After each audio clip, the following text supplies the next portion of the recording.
Hey, everybody, it's me, Juanita Waterman, and I got a letter from Mia Davis, and I've really been thinking about it, how she was married to this guy, they broke up, they didn't talk to each other for 3 years, then, they found forgiveness for some reason, and now they're friends again. But, what I find is that, you can forgive people, but it's a two-way street. You can't have a relationship with somebody that you forgive if they haven't quit doing the things that caused the terrible mishap anyway. And if they're not willing to forgive you, if you're the one that caused a terrible mishap. So, whatever it is, you know, remember that I think this is what she was trying to get at is that you need to be yourself. You don't have to be perfect. You don't have to have the perfect life. But when things go good, you want to tell them how it used to be. This is what my life used to be like. I used to be the kind of person. I'd go to the grocery store and I wouldn't buy something if it cost 2 cents more than the other thing, even though that was the thing I wanted. I used to be the kind of person that was afraid to spend money, afraid to spend it. I won't spend $1. And I still don't spend $1. I will say I will keep my money until I find something that either is going to make me money or save me money. And I don't mind doing that. But I don't want to have to say I can't afford it. If I want something, I want to be able to buy it if I want it. And I want to be able to give my grandkids the things that I never had.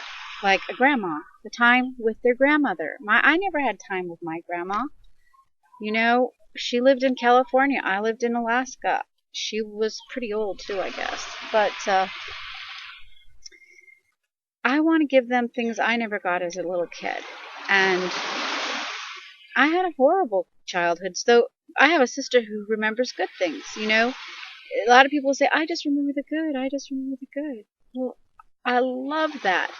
But I can't learn from the bad things if all I do is remember the good. I pretty much numb myself on most of the bad things, but I really want to learn how not to do things. And by knowing about the ugly things that happened in my past, it helps it from occurring again without my knowledge. So, for example, my mom was a heavy drinker, and I loved her to death, and I never got to see much of her because she's also a workaholic. And I promised I would never do that to my kids. And I didn't. But I did other things that to my kids seemed just as bad as me being a workaholic and an alcoholic. That's how they feel about it.